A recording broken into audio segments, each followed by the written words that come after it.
तो सभी भाइयों एवं बहनों को नमस्कार। स्वागत है आपका आपके अपने चैनल सक्सेस जंक्शन एक कदम सफलता की ओर में।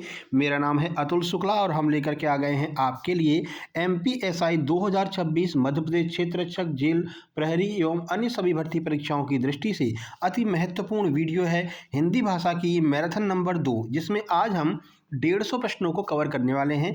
इससे पहले हम मैराथन नंबर 1 में 200 प्रश्नों को कवर कर चुके हैं, जो आपके मेन टॉपिक हैं जैसे कि रस, छंद, अलंकार और जो टॉपिक थे उनको हमने मैराथन नंबर 1 में कवर कर लिया था। अब यहाँ पर कुछ जो अन्य टॉपिक महत्वपूर्ण हैं जहाँ से प्रश्न आपके एग्जाम में आते हैं उनको हम कवर करने वाले हैं, जैसे कि आपका वर्णमाला हो गया, भाषा हो गई, इसके अलावा तत्सम तद्भव हो गए। तो इन सबको आज हम कवर करेंगे, ठीक है। तो भाई वीडियो को लाइक करके चैनल को सब्सक्राइब कर दीजिए, जिससे आगे आने वाली सारी मैराथन्स टाइम टू टाइम आपके पास में पहुंच सके।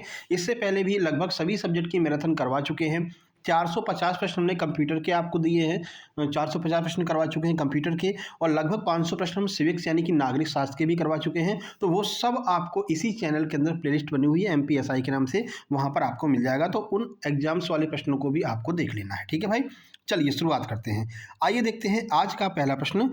टॉपिक वाइज बात करेंगे तो पहला टॉपिक है भाग 1 में हिंदी भाषा बोलियां और उनके क्षेत्र को कवर करेंगे। ये सारे एग्जाम से प्रश्न आए हुए हैं जो हम आपके लिए लेकर के आए हैं। यही प्रश्न रिपीट होकर के आपके एमपीएसआई के एग्जाम में आएंगे, ठीक है भाई। चलो पहला प्रश्न है, हिंदी भाषा जो है वो जो हिंदी है वो किस भाषा परिवार की भाषा है। तो ये बहुत ही महत्वपूर्ण है, कई बार पूछा गया। तो हिंदी जो है वो भारोपी भाषा परिवार की है, ये आपको ध्यान रखना है। इंग्लिश में बात करें तो इंडो यूरोपियन परिवार की भाषा है हिंदी, ये आपको ध्यान रखना है। अगला, भारत में सर्वाधिक बोले जाने वाली भाषा कौन सी है। तो सर्वाधिक बोले जाने वाली भाषा जो है वो अपनी हिंदी है। अगला, अब ये देखो, ये क्रम आपसे पूछा जाता है, हिंदी भाषा का जन्म किससे हुआ है। तो जन्म इसका हुआ अपभ्रंश से, ठीक है। अगर केवल हिंदी भाषा की बात करें तो हिंदी भाषा का जन्म अपभ्रंश से हुआ है, लेकिन कैसे कैसे आगे बढ़ी थी हिंदी भाषा वो देख लीजिए। सबसे पहले आई संस्कृत, ठीक है, जिसे हम आदि भाषा भी कहते हैं, हिंदी की जननी भी इसको कहते हैं। संस्कृत के बाद में आई पाली, पाली के बाद में प्राकृत, प्राकृत के बाद में अपभ्रंश और अपभ्रंश के बाद में हिंदी, ठीक है। तो आदि जननी भाषा की बात करें तो ये आपकी संस्कृत हो जाएगी। अगर ये बात करें कि हिंदी का जो विकास है वो किससे हुआ है, तो हिंदी का जन्म अपभ्रंश भाषा से हुआ है, ये आपको ध्यान रखना, कन्फ्यूजन नहीं होना चाहिए, ठीक है। अगला, भारतीय संविधान के किस अनुच्छेद में हिंदी को राजभाषा घोषित किया गया है। कई बार पूछा गया ये प्रश्न है। तो अनुच्छेद 343(1) में भारतीय संविधान में हिंदी को राजभाषा घोषित किया गया है। अब देखो, अब यहाँ पर बात कर रहे हैं कि अंतर्राष्ट्रीय हिंदी दिवस कब मनाया जाता है। अगर केवल भारत की बात करें तो भारत में हिंदी दिवस 14 सितंबर को मनाया जाता है, ये भी आपको ध्यान रखना है। ये सारे प्रश्न इससे पहले एमपीएसआई 2017 में या फिर अभी रिसेंट में जो एग्जाम हुए हैं एपटेक के द्वारा, इन सभी परीक्षाओं में पूछे गए प्रश्न हैं। अगला प्रश्न है, विश्व हिंदी दिवस कब मनाते हैं। ये अपना भारत वाला हो गया 14 सितंबर। अगर विश्व स्तर की बात करते हैं तो विश्व स्तर पर 10 जनवरी को विश्व हिंदी दिवस मनाया जाता है, ठीक है भाई। चलिए आगे बढ़ते हैं। अगला प्रश्न देखने से पहले आप लोगों को बता दें, जिस तरह से एमपी कांस्टेबल और एमपी आबकारी के एग्जाम में सीधे सीधे प्रश्न अपने सुपर नोट से देखने को मिले हैं, उसी तरह से एमपीएसआई के एग्जाम में भी डायरेक्ट प्रश्न अपने सुपर नोट से देखने को मिलेंगे। और अब तो हम इसमें मैराथन भी आपको करवा रहे हैं। लगभग 500 प्रश्न की पीडीएफ हमने सिविक्स की दे दी है, यानी नागरिक शास्त्र की दे रखी है। इसके अलावा कंप्यूटर के 450 प्रश्न दे रखे हैं। तो ये नोट्स जो हैं सुपर नोट्स आपको मात्र 199 रुपये में उपलब्ध कराए जा रहे हैं। एमपीएसआई के सभी सब्जेक्ट के 10 सब्जेक्ट के कंप्लीट नोट्स आपको मिलेंगे। इसमें क्या क्या रहेगा, तो कंप्लीट थ्योरी नोट्स रहेगा, एमसीक्यू रहेंगे, जैसे इंग्लिश के कल हमने 120 एमसीक्यू विथ डिटेल सॉल्यूशन कि कौन सा नियम कौन से एमसीक्यू में लग रहा है, यानी कि 120 नियम कल हमने आपको दिए हैं क्वेश्चन के साथ में। तो वो पीडीएफ भी हमने ग्रुप में डलवा दी है। अब देखो, जो लोग नोट्स लेते हैं उनको ही इस ग्रुप में शामिल किया जाता है। तो आप लोग ये नोट्स लेकर के ग्रुप में शामिल हो जाइए, वहाँ पर आपको ये सारे नोट्स मिल जाएंगे, ठीक है। 450 प्रश्न कंप्यूटर के मिल जाएंगे, 500 प्रश्न नागरिक शास्त्र के मिल जाएंगे, और जो है 120 लगभग 180 प्रश्न हमने इंग्लिश से करवा रखे हैं। हिंदी की जो पहली मैराथन है 200 प्रश्नों की वो मिल जाएगी। तो बहुत सारी चीज़ें आपको वहाँ पर मिल जाएंगी, ठीक है ना।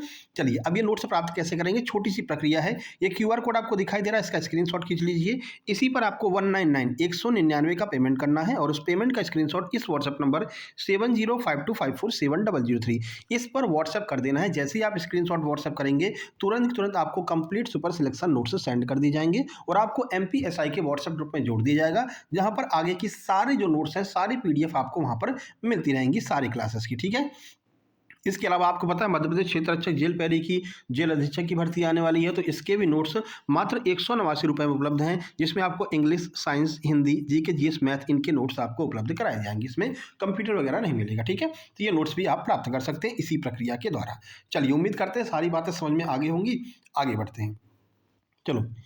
और हॉस्टल वार्डन के भी नोट्स उपलब्ध हैं। 199 में आप हॉस्टल वार्डन के नोट्स भी प्राप्त कर सकते हैं मध्य प्रदेश छात्रावास अधीक्षक भर्ती के। अगला, ब्रजभाषा हिंदी की किस उपभाषा के अंतर्गत आती है? तो ब्रजभाषा जो है पश्चिमी हिंदी के अंतर्गत आती है। खड़ी बोली का दूसरा नाम क्या है? तो खड़ी बोली को हम कौरवी भी कहते हैं, ठीक है। अब ये कहाँ पर बोली जाती है? दिल्ली मेरठ वाले एरिया में चले जाओगे तो खड़ी बोली बोली जाती है, ठीक है। और अमीर खुसरो ने इसको जो है प्रसिद्ध किया था, अमीर खुसरो ने ही खड़ी बोली की रचना की थी, ठीक है ना। तो खड़ी बोली का दूसरा नाम कौरवी कहलाते हैं। आगे बढ़ते हैं, अवधी, बघेली और छत्तीसगढ़ी किस उपभाषा की बोलियां हैं? बहुत बार पूछा गया है, पूर्वी हिंदी की बोलियां हैं। आपको ट्रिक याद रखना है ABC, ठीक है। पूर्वी ABC ऐसे याद रखो, पूर्वी ABC, तो आपको याद रहेगा कि पूर्वी हिंदी की बोलियां कौन सी है? ABC, अवधी, बघेली, छत्तीसगढ़ी। आगे बढ़ते हैं, मराठी भाषा की लिपि क्या है? ये भी बहुत बार पूछ ली जाती है। तो जो हिंदी भाषा की लिपि है देवनागरी, वही मराठी भाषा की भी लिपि है। अधिकतर भारतीय भाषाओं का विकास किस लिपि से हुआ है? तो ज़्यादातर जो भारतीय भाषाएं हैं उनका विकास ब्राह्मी लिपि से हुआ है, लेकिन हिंदी हो गई, मराठी हो गई, ये दोनों देवनागरी लिपि से लिखी जाती हैं। आगे बढ़ते हैं, मैथिली किस राज्य की बोली है? तो ध्यान रखना, जो मैथिली है वो मिथिला यानी कि बिहार की बोली है, ये आपको ध्यान रखना है। आगे बढ़ते हैं, अब ऐसे याद रखना ना, मैथिली ठाकुर अभी बिहार में जीती हैं, तो ऐसे आप याद रख सकते हैं भैया मैथिली जो है वो बिहार की भाषा है, बोली है। अगला, देवनागरी लिपि का विकास किस क्रम में हुआ है? अब देवनागरी का विकास भी क्रम में पूछ लेते हैं। तो सबसे पहले ब्राह्मी आई, यानी सबसे पुरानी लिपि ब्राह्मी, ब्राह्मी के बाद में गुप्त लिपि, गुप्त के बाद में कुटिल लिपि और कुटिल लिपि के बाद में देवनागरी, ठीक है। ये आपको क्रम ध्यान रखना है। आगे बढ़ते हैं, हिंदी की विशिष्ट बोली ब्रजभाषा किस रूप में सबसे अधिक प्रसिद्ध है? तो ये काव्य भाषा में। आपने ज़्यादातर सुना होगा, जैसे तुलसीदास हो गए, सूरदास हो गए, इन लोगों ने जो काव्य लिखे हैं वो ब्रजभाषा में ही लिखे हैं, ठीक है। तो ब्रजभाषा को एक तरह से काव्य भाषा भी कहा जाता है।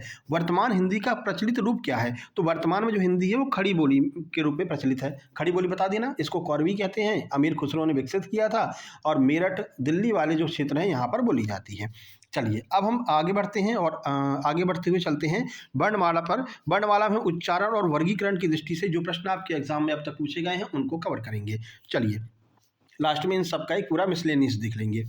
तो 14 नंबर का प्रश्न है, हिंदी वर्णमाला में कुल वर्णों की संख्या कितनी है? तो टोटल 52 वर्ण है, ध्यान रखना। इंग्लिश में 26, हिंदी में 52, जस्ट डबल। अगला, स्वर वर्णों की कुल संख्या कितनी मानी जाती है? अगर आपसे स्वर की वर्णों की संख्या पूछें तो स्वर वर्ण माने जाते हैं 11, लेकिन परंपरागत रूप से 13 माने जाते हैं। तो दोनों ऑप्शन एक साथ में नहीं मिलेंगे। अगर स्वर वर्ण पूछा जाता है तो आपको 11 बताना है, अगर सीधे पूछते हैं भाई स्वरों की संख्या कितना है तो आपको 13 बताना है, ठीक है। दोनों में अंतर है। स्वर वर्णों की संख्या कितनी है? 11, स्वरों की संख्या कितनी है? 13, परंपरागत रूप से। आगे बढ़ लीजिए, छा जो वर्ण है वो किसके योग से बनता है? ये बहुत बार पूछा जाता है कि छा जो है किसके योग से बनता है? तो का, आधा का और षटकोण वाले सा के योग से छा वर्ण बनता है, ये आपको ध्यान रखना है। आगे बढ़िए, हिंदी वर्णमाला में अयोग वाह वर्ण कौन कौन से होते हैं? तो ध्यान रखना, अंग और आह, ये तो मोस्ट इंपोर्टेंट है, बहुत पूछा जाता है। अंग और आह जो है इसे हम अयोग वाह वर्ण कहते हैं। अगला, छोटा ए और बड़ा ए वर्ण क्या कहलाता है? तो ये कंठ तालव्य कहलाता है। ये भी बहुत पूछते हैं ये कंठ तालव्य कौन सा है, ओष्ठ वर्ण कौन सा है ना, तो ये भी आपको देख लेना है। तो ए और ए ये दोनों वर्ण क्या कहलाते हैं? कंठ तालव्य कहलाते हैं। अब देखो, का, खा, गा, फा में से कौन सा अक्षर उर्दू से लिया गया है? तो ध्यान रखना, जो फा है ना, ये फा, ये नुक्ता वाला फा जो है, नुक्ता वाला फा जो है ये उर्दू में बोला जाता है ना, तो जो फा वर्ण है वो उर्दू से लिया गया है, ठीक है। और उर्दू में जब बोलते हैं तो फा के नीचे नुक्ता लगा देते हैं, यहाँ पर ऐसे नुक्ता लगा देते हैं, और जब हिंदी में बोलते हैं तो ये नुक्ता हट जाता है, ठीक है। तो फा हमने उर्दू से लिया है। अगला देखिए, घा का उच्चारण स्थान क्या होता है? तो घा का उच्चारण स्थान कंठ होता है। जो भी उच्चारण स्थान आपसे पूछे आप बोल करके देख लीजिए, घा घा बोल करके देखिए तो आपको लगेगा कि गले पर जोर पड़ रहा है, तो एक कंठ वर्ण होता है। वर्ग के प्रथम, तृतीय और पंचम यानी कि 135 135 जो है, तो प्रथम, तृतीय और पंचम वर्ण क्या कहलाते हैं? ये अल्प प्राण कहलाते हैं, ठीक है। तो 135 ट्रिक याद रखना है, ये क्या हो जाएंगे? अल्प प्राण हो जाएंगे। अल्प प्राण, पहला, तीसरा, पांचवा अल्प प्राण, बाकी सभी महाप्राण। चलो अब बचे कौन से रह गए? तो वर्ग के द्वितीय और चतुर्थ यानी कि 2 और 4, यानी पहला और उसका डबल, तो 2 और 4 ये दोनों क्या होंगे? महाप्राण हो जाएंगे। ऐसे याद रख लेना भैया, पहले 2 आता है, ये अपने आप को महान करके अपने प्राण को महान कर लेता है और अपना वर्ग करके चौथा हो जाता है, ठीक है। तो 2 और 4 ये दोनों महाप्राण होते हैं। इसके अलावा बाकी सभी क्या होते हैं? अल्प प्राण होते हैं। आगे बढ़िए, सा और हा, ये कौन से व्यंजन कहलाते हैं? तो ये ऊष्म संघर्षी व्यंजन कहलाते हैं। जब आप इनको बोलेंगे तो आपको लगेगा जैसे थोड़ी सी गर्मी निकल रही है अपनी जीभ से। बोल करके देखिए, सा बोल करके देखेंगे तो आपको लगेगा कि हाँ गर्मी सी निकल रही है जीभ से, तो ऊष्म संघर्षी होते हैं। अगला या रा ला वा, ये किस वर्ग के व्यंजन हैं? तो ये अंतस्थ व्यंजन कहलाते हैं। ये सभी बहुत महत्वपूर्ण हैं, ये सीधे सीधे ऐसे ही पूछ लिए जाते हैं, भाई महाप्राण कौन सा है, ठीक है, ऊष्म संघर्षी कौन सा है, अंतस्थ कौन सा है, या रा ला वाला तो बहुत पूछा जाता है। ठीक है, आगे बढ़िए। ज्ञा वर्ण जो है वो किन वर्णों के संयोग से बना है? तो जा प्लस या, ठीक है, जा प्लस या के संयोग से ज्ञा बनता है। अब देखो अगर आपने हिंदी टाइपिंग की होगी तो जब आप ज्ञा बिना शॉर्टकट की के बनाएंगे तो पहले कहते हैं जा दबाओ और जा के बाद में फिर आप या दबा दो तो जो है अपने आप ज्ञा बन जाएगा। ठीक है, जा दबाओ, जा को आधा करो प्लस या दबा दो तो ये आपका बन जाता है क्या? ज्ञा वर्ण। इसी तरह से आपको याद रखना है। जिन शब्दों के अंत में छोटा आ आता है उन्हें क्या कहते हैं? उन्हें अकारांत कहते हैं। आगे छ त्र ज्ञ स्र, ये क्या कहलाते हैं? तो ये संयुक्त व्यंजन कहलाते हैं। कौन कौन से? छ त्र ज्ञ और स्र, ये क्या कहलाएंगे? ये संयुक्त व्यंजन कहलाएंगे। आगे बढ़िए। कंठ ध्वनियाँ कौन कौन सी जिनमें का मतलब गले का प्रयोग होता है? तो का खा गा घा, ये क्या होती हैं? ये कंठ ध्वनियाँ कहलाती हैं। चलिए अब आगे बढ़ लेते हैं। अगला टॉपिक है आपका संज्ञा। संज्ञा में हम देखेंगे भेद और प्रयोग, संज्ञा के भेद और संज्ञा के प्रयोग। चलिए देखिए, तो वस्तु, स्थान, भाव या प्राणी के नाम को क्या कहते हैं? तो हम संज्ञा कहते हैं। संज्ञा की परिभाषा दी गई है। अगला, संज्ञा के मुख्य रूप से कितने भेद होते हैं? तो संज्ञा के 5 भेद होते हैं। ये भेद बहुत पूछ लिए जाते हैं। कौन कौन से होते हैं वो देख लो। जातिवाचक होती है, व्यक्तिवाचक, भाववाचक, समूहवाचक, द्रव्यवाचक, ये 5 प्रकार की संज्ञा होती है। अगला, स्त्रीत्व शब्द में कौन सी संज्ञा है? तो ये भाववाचक संज्ञा है। ठीक है, अगला है बुढ़ापा शब्द किस संज्ञा का उदाहरण है? तो ये भी किसका? भाववाचक संज्ञा का उदाहरण है। अगला, गंगा शब्द में कौन सी संख्या? तो गंगा में जो है व्यक्तिवाचक संज्ञा है। देखो जब कोई भी चीज़ एक ही हो, जैसे कि हिमालय, हिमालय क्या होगा? व्यक्तिवाचक हो, क्योंकि हिमालय एक ही है। गंगा एक ही है, तो जो चीज़ एक ही होता है उसे हम व्यक्तिवाचक कहते हैं। अब यहाँ पर अगर कह देते नदी, अगर ये नदी कह देते तो ये जातिवाचक हो जाती है, यानी कि सभी नदियों की बात की जा रही है। लेकिन किसी का पर्टिकुलर नाम दे दें तो वो क्या होगा? व्यक्तिवाचक संज्ञा कहलाएगा। जातिवाचक संज्ञा का उदाहरण दे दीजिए। जैसे लड़का हो गया, अब लड़का कह दिया तो बहुत सारे लड़के उसमें शामिल हो जाएंगे। ठीक है, जितने भी लड़के होंगे वो शामिल हो जाएंगे। पर्वत कह दिया तो जितने भी पर्वत भारत में हैं या विश्व में है वो सब शामिल हो जाएंगे। नदी कह दी तो जितनी भी नदियां वो सब शामिल हो जाएंगी। तो ये जातिवाचक संज्ञा का उदाहरण हो जाएगा। आगे बढ़ते हैं। क्रोध और मिठास में कौन सी संज्ञा है? इसमें भाववाचक, या भावनाओं को दर्शाते हैं। क्रोध हो रहा है तो क्रोध में आपकी भावना ही तो दर्शाई जा रही है। ठीक है, मिठास, अगर कोई बात मीठी लग रही है आपको तो क्या हो रहा है? आपकी भावना ही तो दर्शाई जा रही है। ठीक है, तो क्रोध और मिठास दोनों में कौन सी संज्ञा होगी? भाववाचक। अगला है संज्ञा के स्थान पर प्रयुक्त होने वाले शब्दों को क्या कहते हैं? तो इनको हम सर्वनाम कहते हैं, संज्ञा के स्थान पर आते हैं। भीड़ शब्द किस संज्ञा का बोध कराता है? तो भीड़ में बहुत सारे लोग होते हैं, यानी कि समूहवाचक संज्ञा बन जाएगा। अगला है, देखिए, भाववाचक संज्ञाएं कितने प्रकार के शब्दों से बनती हैं? तो भाववाचक संज्ञाएं 5 प्रकार के शब्दों से बनती हैं। कौन सा? वही जातिवाचक संज्ञा, सर्वनाम, विशेषण, क्रिया और अव्यय, इनसे मिलकर के भाववाचक संज्ञाएं बनती हैं। ठीक है, आगे, सोना या चांदी में कौन सी संज्ञा है? तो ये द्रव्यवाचक संज्ञा, ये द्रव्य होता है, आपको पता ही है। ठीक है, आगे बढ़ते हैं। कहीं पर जाते हुए होंगे तो पुराने लोग कहते हैं ना, पुराने जो बुजुर्ग होते हैं, कहते हैं भैया थोड़ा सा द्रव्य लेकर के आओ। द्रव्य है क्या तुम्हारे पास? थोड़ा सा द्रव्य है, मतलब कि कुछ खर्चा पानी है तुम्हारे पास में। ठीक है, तो वो हो जाएगा। किसी विशेष व्यक्ति का बोध कराने वाली संज्ञा को क्या कहते हैं? व्यक्तिवाचक संज्ञा कहते हैं। अगला, सुंदरता में कौन सी संज्ञा है? तो सुंदरता क्या है? उसकी भावना है, तो भाववाचक संज्ञा हो जाएगी। संज्ञा के विकारी तत्व कौन से होते हैं? ये भी बहुत पूछा जाता है। तो संज्ञा के विकारी तत्व हैं 3। कौन? लिंग, वचन और कारक। 3 विकारी तत्व होते हैं संज्ञा के, लिंग, वचन, कारक है। सेना शब्द किस संज्ञा के अंतर्गत आता है? तो सेना में बहुत सारे लोग होंगे तो समूहवाचक संज्ञा के अंतर्गत आ जाएगा। आगे बढ़ते हैं। भाग 4, तत्सम और तद्भव शब्द, ये भी बहुत पूछे जाते हैं। आइए देख लेते हैं। संस्कृत के वे शब्द जो हिंदी में ज्यों के त्यों प्रयुक्त हो जाते हैं क्या कहलाते हैं? इन्हें हम तत्सम कहते हैं। जैसा संस्कृत में है सेम टू सेम वैसा का वैसा अगर हिंदी में आ जाए तो तत्सम कहते हैं। तत्सम यानी कि पहले के समान। ठीक है, अगला, संस्कृत के वे शब्द जो परिवर्तित होकर के हिंदी में आए, यानी कि हिंदी में तो आ गए हैं लेकिन उन्होंने अपना रूप चेंज कर लिया है, अपना नाम ही चेंज कर लिया है, उनको क्या कहेंगे? उनको तद्भव कहेंगे। चलिए आगे बढ़ते हैं। अब कुछ तत्सम तद्भव के उदाहरण देख लेते हैं जो आपके एग्जाम में पूछे गए हैं। अग्नि का तद्भव रूप क्या होता है? तो अग्नि जो पहले संस्कृत में अग्नि कहते थे, अब हिंदी में आया तो अपना रूप चेंज कर लिया, तो अब हिंदी में इसको आग कहते हैं, तो अग्नि का तद्भव आग हो जाएगा। कर्पूर यानी कि कर्पूर का तद्भव क्या होता है? तो पहले कर्पूर कहने में कठिनता होती थी, सरलता बनाने के लिए हमने क्या कह दिया? कर्पूर को कपूर कह दिया है। कहते नहीं कर्पूर गौरम करुणावतारम, है ना? आगे हाथ का तत्सम रूप क्या होगा? तो जो हाथ है वो तद्भव है, इसका तत्सम क्या होगा? यानी कि इसको संस्कृत में क्या बोलते हैं? तो हाथ को संस्कृत में हस्त बोलते हैं। गधा का तत्सम रूप क्या होगा? अब हिंदी में तो अभी गधा कहने लगे हैं, संस्कृत में पहले क्या कहते थे? तो पहले कहते थे गर्दभ। आगे बढ़िए, आम का तद्भव रूप क्या होगा? तो आम को आम ही कहा जाता है। आम्र, ये आम्र लिखा हो, आम्र, ये संस्कृत भाषा का शब्द है, हिंदी में ले आया तो अपना रूप चेंज कर लिया, आम बन गया, ठीक है? तो क्या हो गया? तद्भव हो गया। अश्रु का तद्भव रूप क्या होगा? तो अश्रु को अब क्या कहते हैं? आंसू कहते हैं, तो तद्भव क्या हो जाएगा? आंसू हो जाएगा। कार्य का तद्भव रूप क्या होगा? तो कार्य का काज हो जाएगा।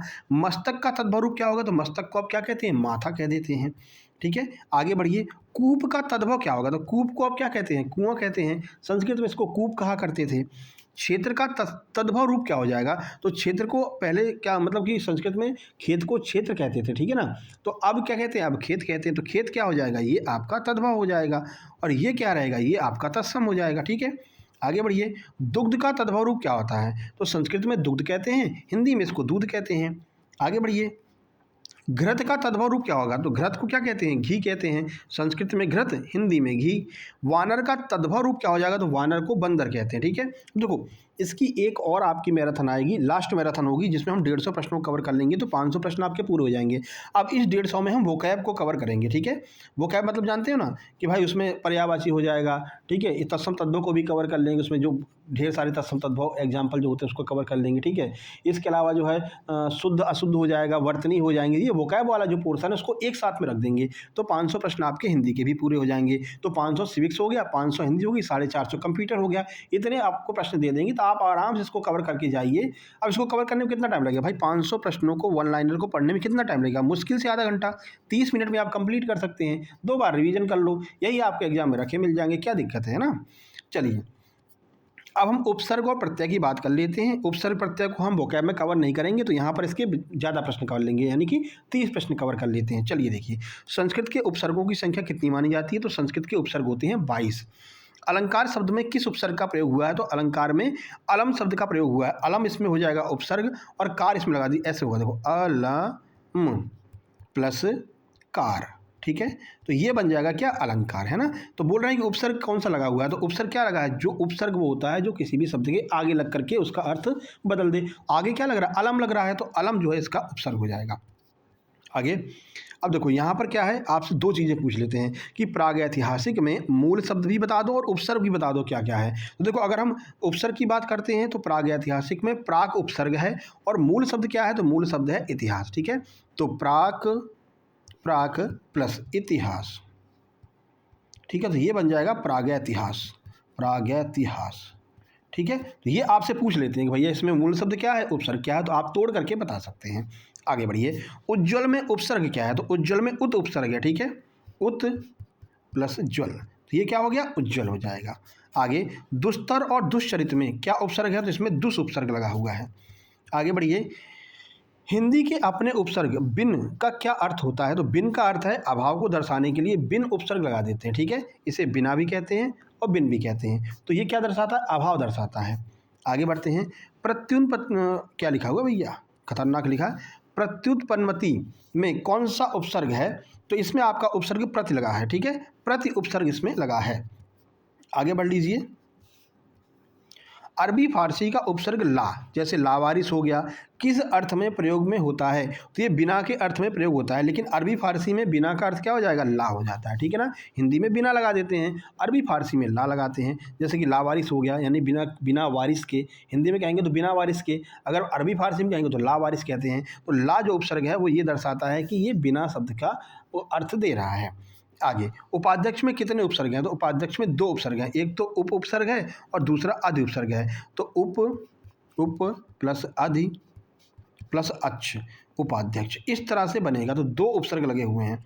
आगे, कृत प्रत्यय किन शब्दों के साथ में जुड़ते हैं? तो ध्यान रखना, क्रिया या धातु के अंत में जुड़ते हैं कृत प्रत्यय। कहीं पर भी कृत प्रत्यय की बात पूछी जाए कि कहाँ जुड़ेगा, तो ये हमेशा क्रिया या फिर धातु के अंत में जुड़ेगा। और क्रिया और धातु को छोड़ करके बाकी सब के साथ में जो जुड़ता है वो क्या कहलाता है? वो तद्धित प्रत्यय कहलाता है। देखिए, तो तद्धित प्रत्यय किन शब्दों के साथ में जुड़ते हैं? देखो, प्रत्यय होता है दो प्रकार का, एक होता है कृत प्रत्यय, दूसरा होता है तद्धित प्रत्यय। तो कृत प्रत्यय केवल क्रिया या फिर हम इसी को धातु कहते हैं, क्रिया को ही धातु कहते हैं। तो क्रिया और धातु के साथ में जो जुड़े उसे हम कहते हैं कृत प्रत्यय, जैसे लिखाई, पढ़ाई, कुटाई, ठीक है।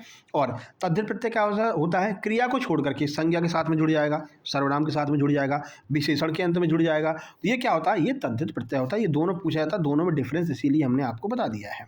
चलिए, पावक में कौन सा प्रत्यय है? तो पावक में कौन सा प्रत्यय है? अक प्रत्यय है। प प्लस अक, ये हो जाएगा पावक। तो प्रत्यय कौन सा लगा है? अक लगा है। प्रत्यय हमेशा पीछे लगते हैं, उपसर्ग हमेशा आगे लगते हैं।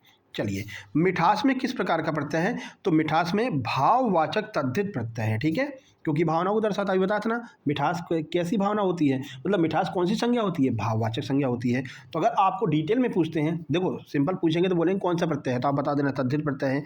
अब अगर ऑप्शन में तद्धित में भी दे रखा है कौन सा है, तो आप बताएंगे भाववाचक तद्धित प्रत्यय। आगे बढ़िए, साहित्यिक शब्द में मूल शब्द और प्रत्यय क्या है? तो साहित्यिक शब्द में मूल शब्द है साहित्य और प्रत्यय है एक। आगे, खिचड़ी किस प्रकार का शब्द है? उपसर्ग प्रत्यय के आधार पर। अगर उपसर्ग प्रत्यय के आधार पर देखें तो खिचड़ी देशज शब्द है। क्यों? इसमें कोई भी विदेशी प्रत्यय नहीं लगा हुआ है, तो खिचड़ी एक देशज शब्द हो जाएगा। कौनते में कौन सा प्रत्यय है? तो कौनते में ए प्रत्यय लगा हुआ है और इसको हम कहते हैं अपत्यवाचक तद्धित प्रत्यय, ठीक है। आगे बढ़िए, बिकाऊ में कौन सा प्रत्यय है? तो बिकाऊ में बिक प्लस आऊ यानी कि आऊ प्रत्यय लगा हुआ है। लुटेरा में कौन सा प्रत्यय है? तो लूट प्लस एरा यानी कि एरा प्रत्यय जो है इसमें लगा है, और ये हो जाएगा कर्तवाचक कृत प्रत्यय, ठीक है। कौन सा होगा? कर्तवाचक कृत प्रत्यय। आगे बढ़िए, धूमिल में कौन सा प्रत्यय है? तो धूमिल में इल प्रत्यय लगा है, धूम प्लस इल यानी कि धूमिल। अगला, घबराहट में प्रत्यय का प्रकार कौन सा? तो घबराहट में भाववाचक कृत प्रत्यय है। सजावट में मूल धातु क्या है? तो सजावट में जो मूल धातु है वो सज, सज प्लस आवट, ठीक है। अगर मूल धातु की बात करें तो मूल धातु है सज, अगर प्रत्यय की बात करें तो प्रत्यय है आवट, दोनों मिलकर के सजावट बन जाते हैं। लेखक शब्द के अंत में कौन सा प्रत्यय लगा हुआ है? तो लेख प्लस अक, ठीक है। तो प्रत्यय क्या हो जाएगा? प्रत्यय हो जाएगा अक, और इसमें मूल शब्द क्या हो जाएगा? लेख। तो लेखक इस तरह से बनता है। आगे बढ़िए, अतीव में उपसर्ग पहचानिए कि अतीव में कौन सा उपसर्ग है? तो अति प्लस ईव, तो ये हो जाएगा अति उपसर्ग इसमें लगा हुआ है। अधोगति में कौन सा उपसर्ग है? तो अधो में अधा जो उपसर्ग होता है अधा लगा हुआ है। अगला, परिणति में उपसर्ग क्या है? तो परिणति में परि है, तो आपको दिखाई दे रहा है। महिमामय में प्रत्यय क्या है? तो महिमामय की बात करते हैं तो प्रत्यय कहाँ पर लगता है? लास्ट में लगता है। देखो लास्ट में क्या लगा हुआ है? मय लगा हुआ है। तो महिमा प्लस मय अर्थात महिमामय, तो यहाँ पर मय प्रत्यय हो जाएगा। अगला, गवैया में कौन सा प्रत्यय है? तो गवैया में एया प्रत्यय लगा हुआ है। सपरिवार में सा क्या है? तो सपरिवार में सा क्या है? सा आगे लगा हुआ है, तो जो भी आगे लगता है उसको हम उपसर्ग कहते हैं। उड़ान में प्रत्यय क्या है? तो उड़ान में उड़ प्लस आन, आन जो है वो यहाँ पर प्रत्यय का कार्य करेगा अंत में लग करके। अगला, बेइंसाफी में उपसर्ग और प्रत्यय दोनों क्या है? तो अगर उपसर्ग की बात करते तो बे उपसर्ग लगा हुआ है, प्रत्यय की बात करते तो ई प्रत्यय लगा हुआ है, और मूल शब्द यहाँ पर इंसाफ हो जाएगा, ठीक है। इंसाफ क्या है? इंसाफ यहाँ पर मूल है, ठीक है। अब इसमें उपसर्ग लगा है क्या? बे, प्रत्यय लगा है क्या? ई, तो इस तरह से बन जाएगा बेइंसाफी। उपसर्ग और प्रत्यय दोनों लगे हुए हैं इस शब्द में, ठीक है भाई। चलिए, अब हम बात करते हैं लिंग वचन के बारे में, ठीक है, और 20 प्रश्न इसके हम करने वाले हैं। चलिए देख लीजिए लिंग और वचन। 89 नंबर देखिए, दही व्याकरण की दृष्टि से क्या है? तो दही क्या है? पुल्लिंग है। बोल करके देख लिया करो भाई, दही खाई जा रही है, दही लेकर आइए, तो बोलने में ही समझ में आ जाता कि ये जो है पुल्लिंग है, ठीक है। अगला, इकारांत संज्ञा है। इकारांत संज्ञा जैसे कि नदी, रोटी प्रायः क्या होती हैं? तो ये होती हैं क्या? स्त्रीलिंग होती हैं। अगला, आत्मा शब्द का लिंग क्या है? तो आत्मा शब्द क्या है? स्त्रीलिंग है। आगे बढ़िए, कहते हैं आत्मा निकल गई, आत्मा चली गई। अब ये तो कहते नहीं आत्मा चला गया, ठीक है, लेकिन ये जरूर कहते हैं दही खाया जा रहा है, ठीक है ना, मट्ठा खाया जा रहा है, तो दही मट्ठा एक ही बात हो जाएगी, तो ये आपका क्या होगा? पुल्लिंग हो जाएगा। अगला, मक्खी का पुल्लिंग रूप क्या होता है? अपरिचित देख लें, अपरिरक्षित और पानी किस लिंग के अंतर्गत आते हैं? तो अपरिरक्षित और पानी ये दोनों पुल्लिंग होते हैं। मक्खी का पुल्लिंग रूप क्या होता है? मक्खी का मक्खा मत कर देना, ठीक है ना। बताइए मक्खी का पुल्लिंग क्या होगा? मक्खी तो स्त्रीलिंग है, मक्खी का पुल्लिंग क्या होता है? तो मक्खी का जो पुल्लिंग होगा वो होगा नर मक्खी, ठीक है, मक्खा मत कर देना। ठाकुर का स्त्रीलिंग क्या होता है? तो ठाकुर का स्त्रीलिंग ठकुराइन होता है। अब भैया इसी बात पर आप लाइक कर दो फटाक से, जल्दी से लाइक कर दो। लाइक करना भूल जाते हो आप लोग, है ना, बार बार आपको बोलना पड़ता है। लाइक कर दीजिए, चैनल पर पहली बार आए सब्सक्राइब कर लीजिए और इसको शेयर कर दीजिए अपने सभी मित्रों सभी दोस्तों के पास में, और प्यारा सा कमेंट कर देंगे तो सोने पे सुहागा हो जाएगा। ठीक है, चलिए आगे बढ़ते हैं। अगला है सभा शब्द का लिंग क्या है? तो सभा क्या है? स्त्रीलिंग है। इंद्र का स्त्रीलिंग शब्द क्या होता है? तो इंद्र का स्त्रीलिंग इंद्राणी हो जाएगा। आँख का लिंग बताइए, तो आँख क्या हो जाएगा? स्त्रीलिंग। ये पूछते हैं भैया, आँख का लिंग बताइए, ठीक है। मक्खी का पुल्लिंग बताइए, तो ये आपको ध्यान रखना है, ये पूछे हुए प्रश्न है, अपने मन से नहीं बता रहे। हिमालय किस लिंग का शब्द है? तो हिमालय क्या होगा? पुल्लिंग होगा। बोल करके देखें, हिमालय खड़ा हुआ है ना, हिमालय पर चढ़ा गया, तो ये गया गई ऐसे जहाँ पर भी लास्ट में आ जाए समझ लीजिए पुल्लिंग है। जनता शब्द का प्रयोग किस वचन में होता है? तो जनता हमेशा एक वचन होती है, ध्यान रखना, कभी कंफ्यूज मत होना, जनता एक वचन में ही काउंट किया जाता है। ठीक है, आगे प्राण दर्शन हस्ताक्षर हमेशा किस वचन में प्रयुक्त होते हैं? तो ये तीनों, ये बहुत पूछे जाते हैं तीनों। तो प्राण दर्शन और हस्ताक्षर तीनों बहुवचन में प्रयोग होते हैं हमेशा। यानी प्राण पखेरु उड़ गए, यानी कि प्राण निकल गए, हस्ताक्षर कर दिए। ठीक है, तो ये क्या होता है? हमेशा बहुवचन होता है। उसके दर्शन प्राप्त हो गए, ठीक है, तो बहुवचन। अगला, आदरणीय व्यक्तियों के लिए किस वचन का प्रयोग किया जाता है? तो आदरणीय हमेशा बहुवचन होता है। मिठाई का शुद्ध बहुवचन क्या होगा? तो मिठाइयाँ। ठीक है, आगे बढ़िए। अगला है गौ का बहुवचन क्या होगा? तो गौ का बहुवचन गौवें हो जाता। ठीक है, अगर गाय दिया होता तो गाय का हो जाता गायें। गाय ज़्यादा पूछा जाता है अपने एग्जाम में, है ना, एमपी में गाय पूछते हैं ना, तो गाय का गायें हो जाएगा। अगर गौ दिया है तो गौ का गौवें हो जाएगा। अगला, वधू का बहुवचन रूप क्या हो जाएगा? तो वधू का वधुएं। छात्र का बहुवचन बनाने के लिए क्या जोड़ा जाएगा? तो छात्र का बहुवचन बनाने के लिए गण शब्द जोड़ते हैं, तो ये हो जाएगा छात्रगण, यानी कि छात्र का बहुवचन छात्रगण होता है। आगे, वर्षा शब्द का वचन क्या है? तो वर्षा जो है सदैव एक वचन में प्रयुक्त होता है। ठीक है, साधु का बहुवचन रूप क्या होता है? तो साधु का बहुवचन रूप हो जाएगा साधुओं। अगला, वस्तु का बहुवचन क्या होगा? तो वस्तु का बहुवचन वस्तुएं हो जाएगा। चलिए, लिंग वचन खत्म, आगे बढ़ते हैं। अब हम बात करते हैं कारक और काल पर। देखिए, अब लिंग वचन के और सारे उदाहरण आपको बताएंगे, है ना, जब आपको वोकैब वाली क्लास लेकर के आएंगे, जो फाइनल क्लास होगी उसमें बताएंगे। चलिए, अभी इंग्लिश की भी वोकैब की क्लास आने वाली, वोकैब ही रह गया है, हिंदी और इंग्लिश दोनों में वोकैब ही रह गया है, बाकी सारे टॉपिक हमने करवा दिए हैं। कल हमने इंग्लिश की क्लास करवाई थी, आप लोग देख लेना, 120 प्रश्न करवाए थे, 120 नियम के साथ में। काल और मतलब कारक और काल की बात करते हैं। देखिए, तो माँ ने बच्चे को सुलाया में को जो है वो कौन सा कारक है? तो को क्या होता है? कर्म कारक होता है। कर्ता ने कर्म को, कर्म के साथ में क्या कारक लगता है? को लगता है। अगला, वृक्ष से पत्ते गिरते हैं में कौन सा कारक है? अपादान। किसी भी चीज़ से अगर कोई भी चीज़ अलग हो रही हो तो उसको अपादान कारक लगाते हैं। जैसे कि ये वृक्ष है, वृक्ष से पत्ता गिरेगा तो ये वृक्ष से अलग हो रहा है, तो अलग होने के सेंस में अपादान कारक लगाते हैं। अगला, गरीबों को दान दो में जो को है वो किस कारक का बोध कराता है? तो ये इस टाइम पर ये क्या करेगा? संप्रदान कारक का बोध कराएगा। आगे बढ़िए। वह कुल्हाड़ी से वृक्ष काटता है में कारक क्या है? तो कारक यहाँ पर करण है। कर्ता ने कर्म को करण से तो करण कारक हो जाएगा, कुल्हाड़ी से काट रहा है। हे प्रभु रक्षा करो में कौन सा? तो संबोधन कारक क्या था? हे भो अरे, ये संबोधन कारक होता है। में पर पे किस कारक की विभक्ति चिन्ह है? तो ये अधिकरण कारक की विभक्ति चिन्ह है, अधिकरण में पर पे। आगे बढ़िए। यह सुरेश की पुस्तक है में जो की है वो क्या है? तो की क्या है? संबंध है। सुरेश का संबंध पुस्तक से कौन जोड़ रहा है? की शब्द जोड़ रहा है, तो की क्या हो जाएगा? संबंध कारक। राम ने रावण को बाण से मारा, इस वाक्य में कितने कारक हैं? तो 3 कारक हैं। ठीक है, कर्ता कारक है, कर्म कारक है और करण कारक है। आगे बढ़िए। क्रिया के करने या होने के समय को क्या कहते हैं? काल कहते हैं। कोई भी काम कितने टाइम में हो रहा है उसको काल कहते हैं। वह जाता होगा किस काल का उदाहरण है? तो ये संदिग्ध वर्तमान है, पता नहीं भी जा रहा है कि नहीं जा रहा। हाँ, ये कह रहा है वह जाता होगा, अभी कन्फर्म नहीं है ना, तो संदिग्ध वर्तमान हो जाएगा। यदि वर्षा होती तो फसल अच्छी होती। ये कौन सा काल है? ये हेतु मत भूतकाल है। ये बहुत पूछा जाता है हेतु मत वाला, है ना। कोई भी कंडीशन दे दें आपको, भैया ऐसा होता तो ऐसा हो जाता, ऐसा होता तो ऐसा हो जाता, तो हेतु मत भूतकाल होता है। आगे बढ़िए। शायद आज वर्षा हो, ये किस काल का बोध कराता? तो ये संभाव्य भविष्य का बोध कराता है, यानी कि संभावना है भाई, हो जाए, अभी हुई तो नहीं है। ठीक है, तो ये संभाव्य भविष्य की बात करता है। मैंने खाना खाया, ये किस प्रकार का भूतकाल है? मैंने खाना खाया है किस प्रकार का भूतकाल है? तो ये आसन्न भूतकाल है। आगे, वह पढ़ रहा है, कौन से काल का भेद है? तो ये अपूर्ण भूतकाल का है, कि अभी पढ़ रहा है, कंटिन्यू चल रहा है काम, है ना, तो अपूर्ण भूतकाल हो जाएगा। राम गया में कौन सा काल है? इसमें सामान्य भूतकाल है। वह कल आएगा में कौन सा काल है, तो ये हो जाएगा सामान्य भविष्य काल हो जाएगा। नॉर्मल बात कही जा रही है। क्रिया की निरंतरता को क्या कहते हैं, तो जब क्रिया लगातार चल रही है, निरंतर है, तो इसको हम वर्तमान काल कहते हैं। राम खाता है किस प्रकार का वर्तमान है, ये सामान्य वर्तमान काल है। अपादान कारक का अर्थ क्या होता है, तो ये अलगाव का भेद मतलब बताने के लिए अपादान का प्रयोग करते हैं। कारक को अन्य किस नाम से जाना जाता है, तो कारक को परसर्ग के नाम से भी जाना जाता है। चलिए अब हम क्रिया के प्रश्न कर लेते हैं। देखो क्रिया के 20 प्रश्न कर लेते हैं। हथियाना और लतियाना किस प्रकार की क्रिया है, तो ये नाम धातु क्रिया है। ठीक है, आगे बढ़िए। जब कर्ता एक क्रिया समाप्त करके दूसरी क्रिया शुरू करता है तो पहली क्रिया क्या कहलाती है, इसको हम पूर्वकालिक क्रिया कहते हैं, जो इससे पहले काम हो रहा था, है ना। राम ने पत्र लिखवाया, इसमें लिखवाया कैसी क्रिया है, तो ये प्रेरणार्थक क्रिया है। जब किसी के द्वारा कोई कार्य करवाया जाता है, ठीक है, लिखवाया, पिटवाया, ठीक है, तो दौड़ाया, तो ये क्या हो जाता है, किसी के द्वारा कोई काम अगर करवाया जा रहा तो प्रेरणार्थक क्रिया होती है, प्रेरणा दी जाती है कार्य को करने की। अगला, जिस क्रिया का फल कर्म पर पड़ता है उसको क्या कहते हैं, इसको सकर्मक क्रिया कहते हैं, कर्म सहित।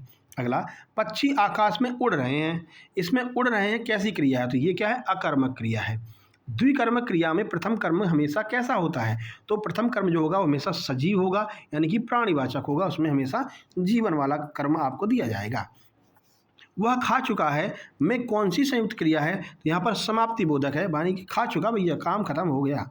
आगे बढ़िए। क्रिया के मूल रूप को क्या कहते हैं, तो क्रिया के मूल रूप को धातु कहते हैं। उठना से उठाना किस प्रकार की क्रिया परिवर्तन है, तो प्रथम प्रेरणार्थक है। उठना से आपने उठाना कर दिया है ना, तो ये क्या हो जाएगा, प्रेरणार्थक हो जाएगा, और प्रेरणार्थक में भी प्रथम प्रेरणार्थक। अगला, चलना कैसी क्रिया है, तो ये एक अकर्मक क्रिया हो जाएगी, चलना। देखो, लिखना कैसी क्रिया, तो लिखना सकर्मक क्रिया है। आगे, मुख्य क्रिया के अर्थ को स्पष्ट करने वाली क्रिया क्या कहलाती है, इसको हम सहायक क्रिया या फिर हेल्पिंग वर्ब कहते हैं। मुख्य क्रिया के अर्थ को हेल्पिंग वर्ब के माध्यम से स्पष्ट किया जाता है। सकर्मक क्रिया की पहचान के लिए क्या प्रश्न करना चाहिए, क्या और किसको। किसी भी क्रिया में आपको पहचानने में दिक्कत हो रही है, भैया सकर्मक है कि अकर्मक है, तो आप एक प्रश्न कर दो, क्या या फिर किसको। अगर क्या शब्द या फिर किसको का अगर आपको उत्तर मिल रहा है तो सकर्मक है, अगर उत्तर नहीं मिल रहा है तो अकर्मक है, सीधी सी बात है। वह रोने लगा में कौन सी क्रिया है, यहाँ पर आरंभ बोधक क्रिया हो जाएगी। नाम धातु क्रियाएं कैसे बनती हैं, तो नाम धातु क्रियाएं संज्ञा या फिर विशेषण से बनती हैं। संयुक्त क्रिया के कितने भेद माने जाते हैं, तो संयुक्त क्रिया के 11 भेद माने जाते हैं। अगला, क्रियार्थक संज्ञा हमेशा सदैव किस रूप में पाई जाती है, तो हमेशा एक वचन और पुल्लिंग होती है क्रियार्थक संज्ञा। दो या दो से अधिक धातुओं के मेल से बनी क्रिया क्या कहलाती है, संयुक्त क्रिया कहलाती है। दौड़ना अकर्मक है तो इसका सकर्मक रूप क्या हो जाएगा, दौड़ना अकर्मक है, दौड़ाना इसका सकर्मक रूप हो जाएगा। सकर्मक क्रिया के कितने भेद होते हैं, तो सकर्मक क्रिया के 2 भेद होते हैं, एक कर्मक और द्विकर्मक। राम को रूप निहारत जानकी कंकन के नख की परछाई में कौन सा रस है, तो इसमें श्रृंगार रस है और संयोग श्रृंगार है। कलम का सिपाही पंच परमेश्वर, ये किसकी रचना है, मुंशी प्रेमचंद की रचना है। हालांकि रचनाओं को हम लास्ट में कवर करेंगे, लास्ट वाली वीडियो में सारी रचनाएं कवर कर लेंगे, सारा वोकैब कवर कर लेंगे। 150 प्रश्न आपके लिए हम एक और वीडियो में लेकर के आएंगे। तो चलो भैया, इसी के साथ में ये 150 प्रश्न समाप्त होते हैं। वीडियो को लाइक कर दो, शेयर कर दो और सब्सक्राइब कर लो। और ये हमारा व्हाट्सएप नंबर है, जो लोग क्यूआर से पेमेंट नहीं कर पा रहे हैं, इस पर आप मैसेज करेंगे, सर फ़ोनपे नंबर दे दीजिए, फ़ोनपे नंबर आपको मिल जाएगा, पेमेंट करके स्क्रीनशॉट भेज के अपना नोट्स प्राप्त कर सकते हैं, ठीक है। और बचे हुए समय में बढ़िया से तैयारी कर लीजिए। अभी भी आपके पास में लगभग 7 दिन का समय बचा हुआ है। अगर आप नोट्स लेकर के 7 से 8 घंटा डेली पढ़ते हैं तो आप आराम से 4 दिन में नोट्स समाप्त कर सकते हैं। और नोट्स आपने एक बार समाप्त कर लिए तो आपकी बढ़िया तैयारी हो जाएगी। ईएसबी के नए टॉपिक को भी इसमें ऐड किया, जैसे रेलवे स्टेशन कोड पूछे जा रहे हैं, जनजातियाँ पूछी जा रही, जनजातीय त्यौहार पूछे जा रहे थे, अभी उन सब को हमने कवर किया, लेटेस्ट पैटर्न पर बनाया, ठीक है। तो अब लाइक कर दो भैया, शेयर कर दो। मिलते हैं नेक्स्ट वीडियो में, तब तक के लिए नमस्कार, धन्यवाद।